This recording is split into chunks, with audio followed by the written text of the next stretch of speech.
할렐루야. 자, 말씀을 여러분 잘 들으시기를 바랍니다. 자, 오늘 제목은 원수를 사랑하라입니다. 한번 따라서 합시다. 원수를 사랑하라. 이 본문의 말씀을 여러분이 함께 읽으면서 어떤 생각을 하셨습니까? 어떤 생각이 드십니까? 아마 처음 듣는 말씀처럼 여겨지는 분들도 있을지 모릅니다. 왜냐하면 이 말씀은 우리가 지킬 수 없는 말씀이야. 여러분들이 그렇게 생각하고 지금까지 신앙생활 하셨을지 모릅니다. 이거 할 수 없는 일이야. 예수님이나 할 수 있지. 우리는 이거 못하는 일이야. 할 수 없는 명령이야 라고 여러분들이 이미 마음을 닫아버리셨을지 모릅니다. 그렇지 않습니까? 어떻게 원수를 사랑합니까? 불가능한 일이라고 여러분들은 생각하고 계실지 모르겠습니다. 하지만 여러분 곰곰이 하나님의 말씀을 잘 생각을 해보시기 바랍니다. 예수님의 핵심 교훈이 무엇입니까? 오늘 본문입니다. 예수님께서 제자들을 불러서 나를 따르라 이렇게 말씀하시면서 주신 핵심 교훈이 바로 사랑입니다. 그런데 믿음의 사람들이 신앙생활을 오래 하면 할수록 주님의 명령을 잘 따르기보다는 오히려 주님의 명령을 안 따릅니다. 예수님이 승천하시기 전에 뭐라고 하셨습니까? 복음을 전하라고 하셨습니다. 땅끝까지 복음을 전하라. 교회를 오래 다니면 다닐수록 전도를 안 합니다. 원수를 사랑하라 이렇게 우리에게 말씀하셨습니다. 원수 사랑은 고사하고 가까운 사람들도 사랑을 우리가 실천하지 못하고 있습니다. 우리가 주님을 닮아가면 닮아갈수록 우리 안에 사랑이 가득하여 다른 사람들에게 사랑을 실천하는 삶을 살아야 할 텐데 오히려 신앙생활을 오래 하면 오래 할수록 얼굴이 굳어지고 인상이 찌푸러지고 사랑은 온데간데 없고 우리가 예수님을 믿는 사람이라고 말할 수 있을까요? 우리가 제대로 주님을 믿고 있기는 합니까? 라는 생각을 오늘 본문은 하게 합니다. 그래서 우리는 어떤 생각을 하느냐? 나를 합리화하고 변명하기 위해서 이것은 우리가 실천할 수 없는 불가능한 명령입니다 라고 딱 단정을 지어서 우리 마음에서 아예 지워버리는 경우들이 많이 있습니다. 그러나 여러분 다시 한번 말씀드립니다. 예수님의 핵심 교훈은 사랑입니다. 그 사랑은 어떤 사랑이냐? 원수 사랑이라는 것이죠. 여러분 우리는 자격이 없는 사람들입니다. 하나님의 은혜가 아니면 결코 우리는 하나님 앞에 나아갈 수 없습니다. 믿으십니까? 우리의 선한 노력이나 공로로 하나님의 기준에 도달할 수가 없어요. 그래서 나는 아무것도 할 수 없습니다. 하나님이 나를 위해서 해놓으신 것을 나는 믿기만 할 뿐입니다. 그 믿음으로 우리가 뭘 받아요? 구원을 받았습니다. 얼마나 감사한 일입니까? 자격 없는 우리를 구원해 주신 하나님의 은혜가 너무나 큽니다. 그래서 우리는 그리스도인이 되었습니다. 자, 옆에 계신 분들에게 한번 물어보시기 바랍니다. 당신은 그리스도인입니까? 대답을 해야죠. 묻기만 하면 어떡합니까? 당신은 그리스도인입니까? 맞으십니까? 그리스도인이라는 말은 그리스도의 소유다 그런 얘기입니다. 그런데 원래 그리스도인이라는 이 말은 신약 성경에 3번 정도밖에 안 나옵니다. 그리고 원래 그리스도인이라는 말은 그리스도인들이 사용한 단어가 아니에요. 오히려 믿지 않는 사람들이 그리스도인들을 약간 폄하하는 개념으로 불렀던 단어예요. 오늘 우리로 말하면 예수쟁이입니다. 여러분, 예수쟁이가 좋은 의미로 사람들이 사용합니까? 좀 부정적인 의미로 사용합니까? 부정적인 의미로 사용하죠. 초대교회 때도 그랬습니다. 오히려 그리스도인들은 스스로를 어떻게 불렀을까요? 따라서 합시다. 제자. 그리스도인이란 말의 기본 정의는 그리스도의 제자라는 뜻입니다. 제자라는 표현이 신약 성경에만 281회가 사용되고 있습니다. 그러니까 예수님을 믿는다는 것은 곧 예수님의 제자가 된다는 것을 의미합니다. 자격 없는 나를 구원해 주셔서 하나님의 자녀 삼아 주신 것이 너무 감사해요. 나는 이제 예수님을 따라 살겠습니다. 예수님을 닮아가겠습니다. 바로 그런 사람이 제자라는 거죠. 그런데 제자란 어떤 삶을 살아야 하느냐? 우리가 은혜로 구원을 받았지만 예수님의 제자가 되기로 작정했을 때 예수님은 이렇게 우리에게 명령을 하셨습니다. 나를 따라오려거든. 따라서 합시다. 자기를 부인하고 자기 십자가를 지고 나를 따를 것이니라. 그게 제자라는 거죠. 그래서 우리가 살아가다 보면 우리에게는 욕구도 있고 꿈도 있고 또 무엇인가를 내가 하고자 하는 어떤 의지와 결단도 합니다.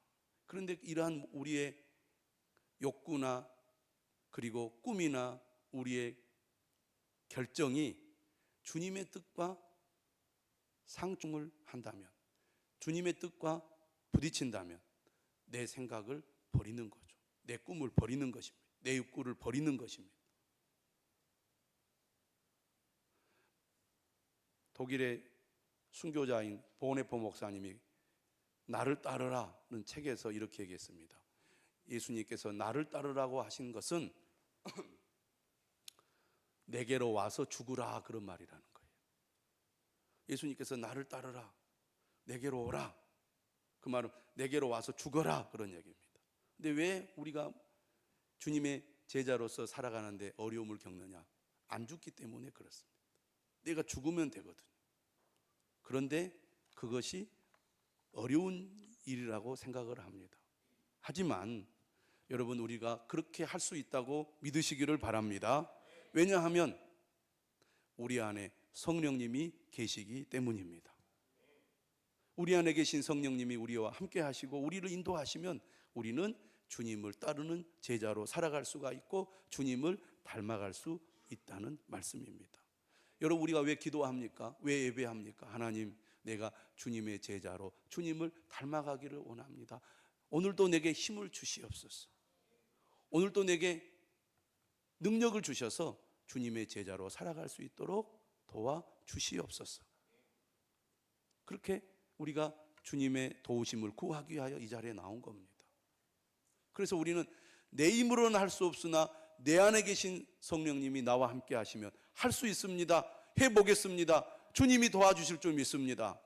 이런 믿음으로 주님의 명령을 실천해야지, 아이고 이거는 내가 할 수 없는 일이야 하고 우리가 포기해버리면 우리는 영영 주님을 닮아가는 제자가 될 수 없다는 것을 기억해야 할 것입니다. 자, 왜 원수를 사랑하라고 할까요? 오늘 말씀 이렇게 시작합니다. 그러나 너희 듣는 자에게 내가 이르노니 너희 원수를 사랑하며 너희를 미워하는 자를 선대하며 너희를 저주하는 자를 위하여 축복하며 너희를 모욕하는 자를 위하여 기도하라.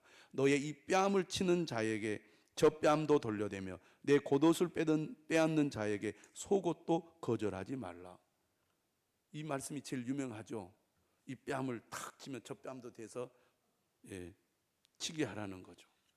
여러분, 그렇게 하시겠습니까? 남이 한 대 때면 나는 두 대를 때려야죠. 그게 인간의 마음이죠. 자, 그런데 왜 주님은 오늘 우리를 향해서 원수를 사랑하라고 하실까요? 첫째, 하나님께서 원수를 사랑하셨기 때문입니다. 누가 하나님의 원수입니까? 따라서 합시다. 내가 하나님의 원수였습니다. 하나님은 거룩하시기 때문에 죄인과 함께 할 수가 없어요. 죄인은 하나님의 원수였어요. 우리가 원수 되었을 때 로마서 5장 8절은 그렇게 시작합니다. 하나님과 원수였던 우리를 하나님이 먼저 사랑하셔서 우리에게 손을 내미셨고 우리를 받아주셨습니다. 요한일서 4장 10절에 말하죠. 사랑은 여기 있으니 우리가 하나님을 사랑한 것이 아니요 하나님이 우리를 사랑하사 우리 죄를 속하기 위하여 화목제물로 그 아들을 보내셨습니다. 사랑하는 자들아 하나님이 이같이 우리를 사랑하셨은즉 우리도 서로 사랑하는 것이 마땅하도다. 하나님이 원수인 우리를 먼저 사랑하셨기 때문에 그 사랑을 받은 우리도 원수를 사랑해야 한다는 것입니다. 할렐루야. 두 번째로 왜 원수를 사랑해야 할까요? 바로 죄인을 구원하기 위해서입니다. 우리를 통해서. 여러분, 예수님 당시에 예수님을 찾아온 사람들이 어떤 사람들이었습니까? 오늘 본문 바로 앞에 예수님이 복과 하에 대한 말씀을 하셨어요. 6장 20절 이하에 보면 예수님께 찾아온 사람들이 어떤 사람들이에요? 따라서 합시다. 가난한 자, 줄인 자, 우는 자, 사회적인 약자들이었어요. 예수님 당시의 사람들이. 이 사람들은요, 사람들의 미움과 차별의 대상이었습니다. 이렇게 사람들로부터 미움을 받고 차별을 받는 사람들이 자신들을 미워하는 사람들에게 똑같이 미워하면 어떤 일이 벌어지겠습니까? 먼저 하나님의 사랑을 받은 사람들이 다른 사람들을 전도할 수 있을까요? 구원할 수 있을까요? 불가능합니다. 그런데 예수님을 처음 믿었던 사람들은 대부분 사회적인 약자들이었어요. 그러나 이 사회적인 약자들이 예수님을 믿고 주님의 말씀을 따라 원수를 사랑하는 주님의 명령을 실천했기 때문에 로마를 집어삼켰던 것입니다. 그 거대한 로마 제국이 기독교를 믿는 나라가 된 거예요. 똑같이 원수를 미워하고 나를 미워하고 나를 괴롭히는 사람들에게 똑같이 내가 안갚음을 하겠다고 했으면 교회 안에 그리스도인들은 씨가 말라서 사라져버리고 말았을 것입니다. 그런데 주님의 마음을 가지고 원수를 사랑하는 실천을 했기 때문에 처음에는 약자들이 예수님을 믿었는데 점점 일반인들도 믿게 되고 심지어는 귀족들까지 믿게 되고 더 나아가 로마 황제까지 믿는 그런 역사가 일어나게 되었다는 얘기입니다. 사랑은 허다한 죄를 덮습니다. 베드로전서는 그렇게 얘기해요.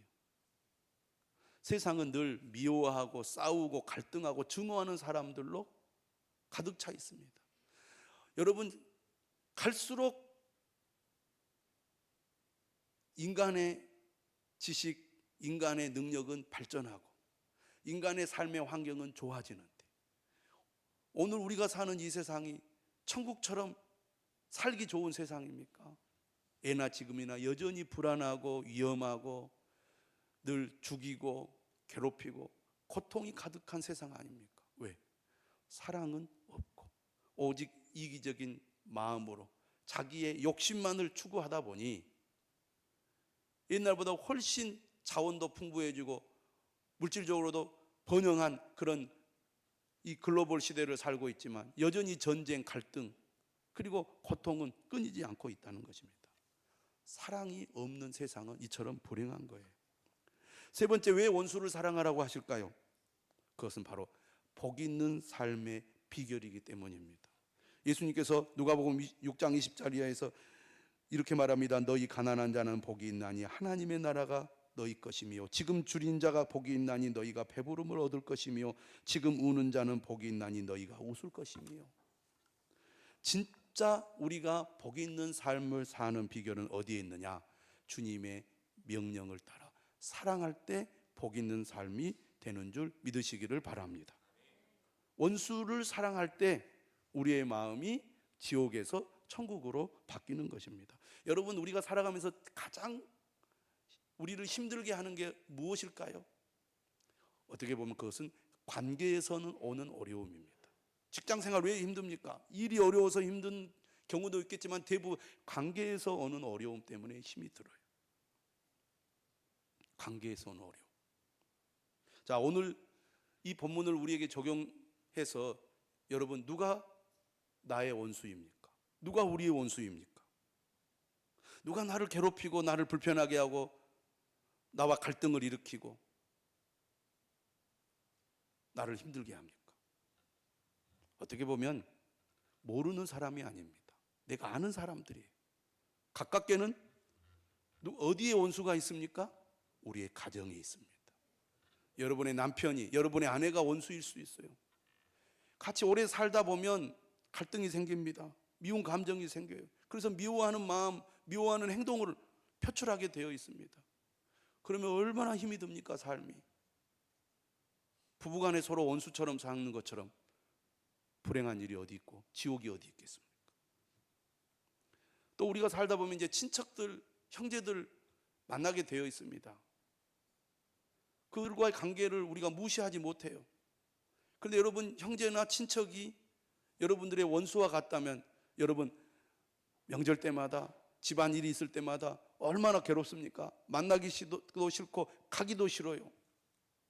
얼굴만 봐도 짜증이 나고 막 화가 나고 미운 감정이 듭니다. 내 마음이 지옥이 된다, 그 말이에요. 여러분, 직장 생활 하잖아요. 여러분의 직장에 원수가 있습니까? 여러분의 원수가? 아마 있을 것입니다. 상사가 여러분의 원수일 수도 있고요. 요즘은요, 부하 직원이 원수가 많아요. 예. 그래서 요즘 MZ세대들 직장에 들어오면 상사들이 매우 힘들어 한답니다. 너무 이 사고방식이 달라가지고. 또 여러분의 동료들이 원수일 수 있습니다. 서로 먼저 승진하기 위해서 뒤에서 모함하고 뒤에서 험담하고.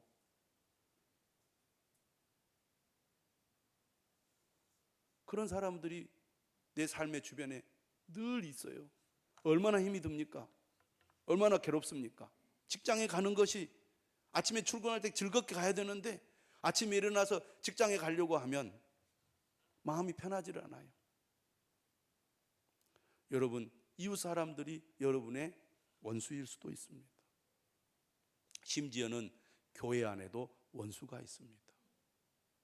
늘 자주 만나서 같이 부딪히는 사람들이 나를 힘들게 해요. 나를 불편하게 해요. 또 서로 다르기 때문에 갈등은 발생할 수밖에 없는 것입니다. 오늘 주님 말씀하십니다.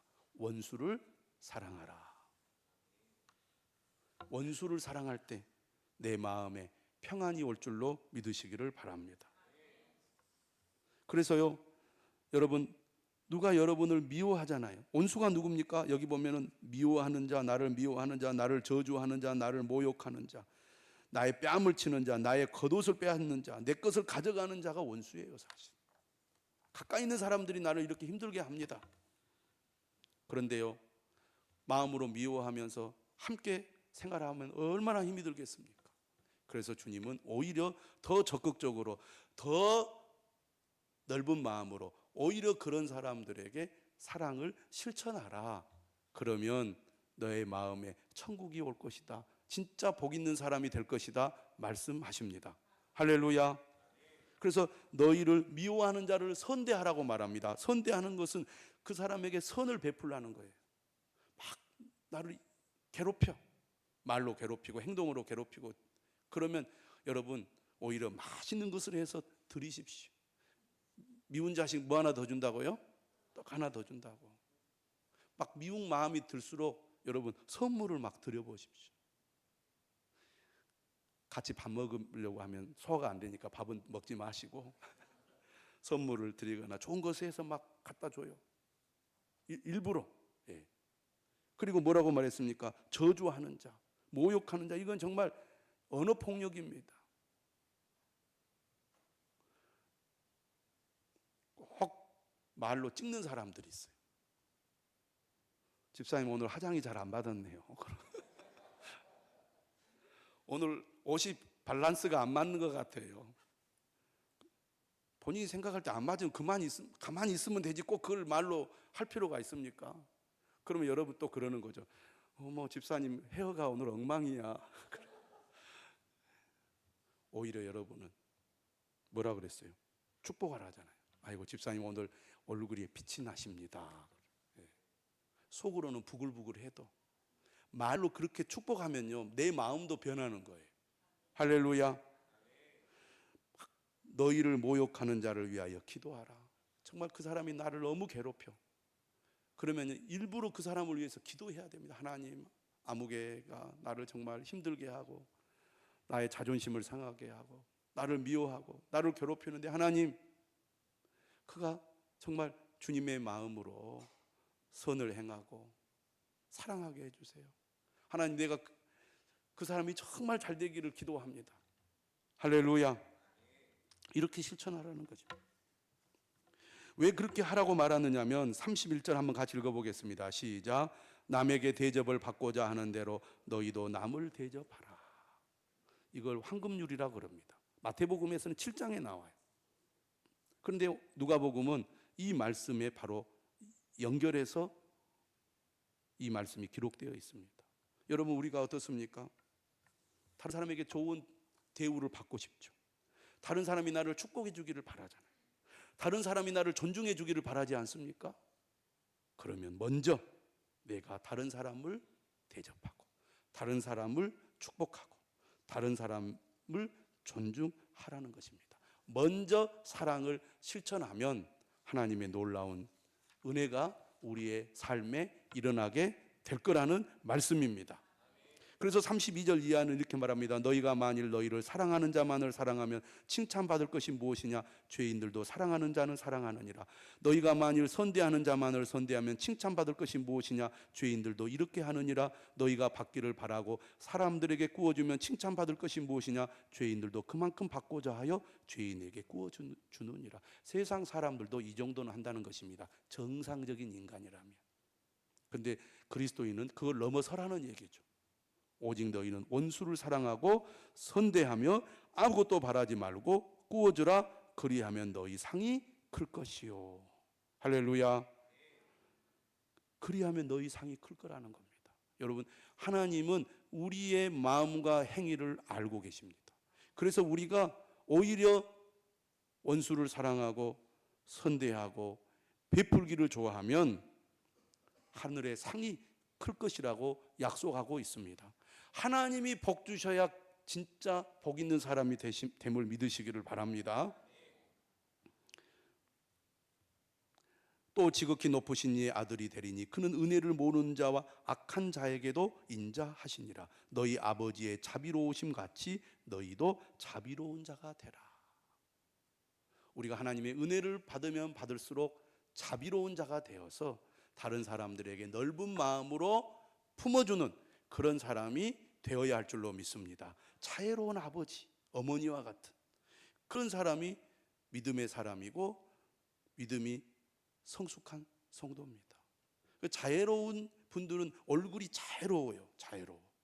여러분 늘 거울을 보십시오. 자애로운가? 그렇지 못하다면 여러분 오늘부터 주님의 말씀을 실천하셔서 자비로운 사람이 될 수 있기를 바랍니다. 그러기 위해서 몇 가지 주의사항이 있어요. 37절 비판하지 말라. 그리하면 너희가 비판을 받지 않을 것이요. 정죄하지 말라. 그리하면 너희가 정죄를 받지 않을 것이요. 바리새인과 서기관들은 늘 비판하고 정죄를 했습니다. 그래서 사람을 죽였어요. 죽이는 역할을 했습니다. 그러나 예수님 뭐라고 말해요? 비판하지 말라는 것입니다. 비판하기보다는 공감하는 사람, 정죄하기보다는 관용하는 사람이 되라는 얘기입니다. 우리가 하나님의 말씀을 알면 알수록 이처럼 겸손한 사람이 되어서 다른 사람을 사랑하고 다른 사람을 존중하고 다른 사람을 칭찬하고 세우는 사람이 되어야지 반대가 되면 안 돼요. 여러분, 마음이 교만하니까 비판하고 정죄합니다. 하나님의 은혜를 알면 알수록 주님의 제자가 되어 날마다 자신을 죽이고 또 죽이는 사람은 오히려 겸손한 마음으로 다른 사람을 칭찬하고 다른 사람을 사랑하게 되어 있습니다. 여러분, 우리가 살아가면서 절대로 남에 대한 얘기를 함부로 하시면 안 됩니다. 교인들끼리도 그렇고 밖에 나가서도 그렇고 남의 말을 하지 마세요. 이러쿵 저러쿵 하나 하셔야 됩니다. 만나면 남 험담하고 남에 대해서 부정적인 얘기를 하고 이런 습관을 들면 절대 안 됩니다. 또 그런 얘기 듣는 걸 좋아하시면 안 돼요. 함부로 판단하지 마십시오. 상대방의 형편과 사정을 잘 알지 못하면서 겉으로 드러나는 행동을 보고 저 사람 저게 잘못됐어, 그렇게 하면 안 돼 라고 함부로 말해서는 안 된다는 것입니다.